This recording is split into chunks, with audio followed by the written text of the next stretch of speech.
Musibah bisa menimpa siapa saja dan selalu menghampiri di saat tak terduga. Ini pula yang baru menimpa vokalis Kangen Band, Andika, hingga harus berurusan dengan polisi.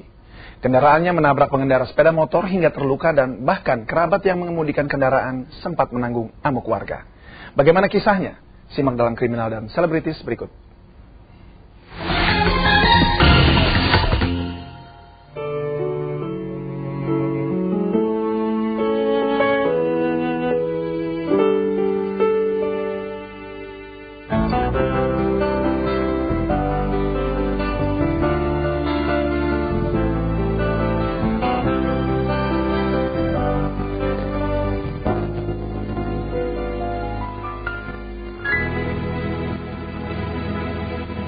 Bintang terlihat terang saat... Siapa yang tak kenal lagu ini? Ya, inilah salah satu hits grup band asal Lampung, Kangen Band. Grup band yang terbentuk tahun 2005 ini memang tengah meroket di belantika musik tanah air. Meski terhitung pendatang baru, namun kehadiran band yang beranggotakan Andika, Dodi, Tama, Lim, Nori, dan Berry itu mendapat sambutan hangat dari masyarakat. Sukses yang diraih Kangen Band pun memang penuh liku. Hujatan band kampung yang didapat dari banyak pihak di awal merintis karir sebagai band profesional tidak menyurutkan langkah mereka menembus belantara musik Indonesia. Usai masuk dapur rekaman, album perdana yang dirilis 2007 lalu terjual hingga 300.000 kopi. Sepertinya warna pop Melayu yang diusung grup musik ini mudah dicerna dan cukup mengena di telinga penikmat musik Indonesia. Sukses album pertama, tahun lalu, Kangen Band telah meluncurkan album keduanya. Layaknya band papan atas, Kangen Band pun sibuk melakukan promo hingga keluar kota. Di tengah kesibukan aktivitas tur promo, sang vokalis Andika baru saja tertimpa musibah. Niat Andika pergi ke suatu tempat bersama seorang keluarga yang saat itu mengemudikan kendaraan kesandung masalah. Waktu itu gue lagi tidur ya, sebenarnya gue lagi tidur. Tapi gue nggak tidur banget lah, gue lagi... Gimana sih namanya tidur di mobil gitu, angler-angleran gitu kan. Ya tidur bangun gitu. Begitu gue lihat motor ini goyang-goyang. Nah jadi supir gue ini lari ke sini. Nah nggak taunya begitu lari ke sini masih goyang-goyang motornya. Ya udah adu-aduan, jebret gitu kan. Pas begitu tumuran, gua tarik kan rem tangan, ngesot, di jalan gua turun. Spontan Andika meminta bantuan warga untuk membawa korban ke rumah sakit. Saat yang sama, sopir yang masih terhitung keluarga itu justru diamuk warga. Jadi gue suruh pinggirin mobil supir gue itu, pinggirin lah dia ke depan. Gue ngomong kan, begitu masa turun segala macam, Pak tolong bawa ke rumah sakit, nanti bawa aja. Langsung dibawa ke rumah sakit kan. Pada saat dibawa ke rumah sakit, gue ngeliat supir gue tuh dipukulin. Jadi gue gimana ya, gue ngedrop lah, namanya supir gue kalau mati gue juga gitu kan, bahaya kan. Kalau nyawa orang yang hilang lebih bahaya buat gua gitu kan. Situasi yang tidak kondusif memaksa vokalis Kangen Band itu mencari perlindungan. Ia pun membantah tudingan lari dari tanggung jawab.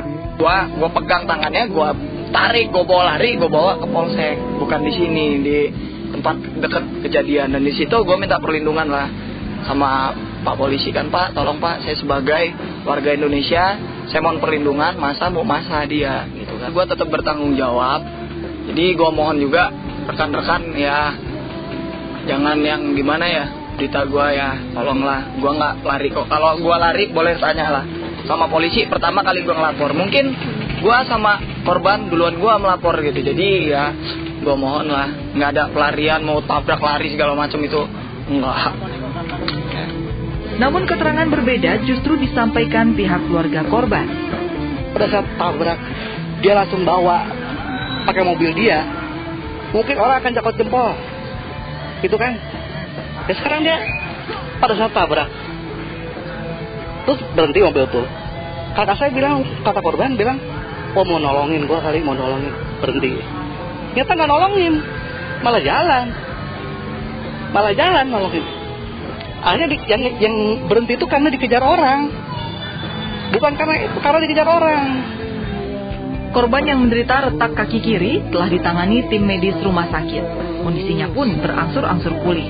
Itikat baik ditunjukkan keluarga Andika yang telah mengunjungi korban di rumah sakit. Kalau sejauh ini sih kalau ketemu belum ya, tapi keluarga gua pribadi maupun keluarga Budi pada saat kejadian itu udah di rumah sakit keluarga gua. sebelum polisi menyidik dia, keluarga kita udah nyampe sana gitu. Pihak keluarga korban kecewa karena belum tampak niat baik dari pihak Andika. Bagi mereka, hanya itikat baik yang diharapkan untuk menyelesaikan kasus ini secara kekeluargaan. Belum ada, baru tahap ngomong mungkin ya, atau niat ya. Tapi kan niat tanpa realisasi yang jelas untuk apa? 5 perak belum 5 rupiah juga. Saya sebenarnya nggak mau ya bicara seperti kayak gini, nggak mau. Asal ada niatan dia baik, langsung datang. Saya nggak akan mungkin saya ngomongin kayak gini-gini, nggak akan saya ngomongin. Karena mungkin sudah ada yang datang. Terlambat, beberapa hari saya tunggu 2 hari. Tim unit laka Polresta Bogor Tengah menangani kasus ini, termasuk meminta keterangan Andika dan kerabat yang mengemudikan kendaraan. Andika sementara status sebagai saksi karena yang mengemudikan adalah Aprianto. Betul. Dilihat kronologis kejadian ya, kelalaian ada di pihak Rajes. Betul. Pria yang baru saja menjadi seorang ayah ini tidak membantah. Pengalaman pahit itu sangat membekas di benaknya. Kalau trauma sih pribadi sih, gue pengen jual mobil. Kalau pribadi gue takut gue ngedrop depan mata sih ngeliat gitu kan, sampai gue terbangun gitu kan, kursi itu kan posisi gini jadi kayak gitu. Gue ya kalau ngomong trauma ya resiko lah. Ya namanya musibah, orang tidur aja bisa meninggal gitu kan. Bagi Andika, kejadian itu tak lebih dari sebuah musibah. Ia pun berharap pintu maaf masih terbuka lebar untuknya. Kalau gue pribadi salah ya gue minta maaf lah sebesar-besarnya gitu kan. Karena gue yakin di balik musibah pasti ada hikmah. Ini semua bukan kita harus numbur, enggak. Ini kan semua rencana Allah yang kita nggak tahu lah. Semua orang juga pernah ngalamin musibah seperti gue ya. Jadi gue mohon, kalau gue ada salah ya gue mohon sebesar-besarnya, gue minta maaf gitu kan. Yang jelas gue bertanggung jawab.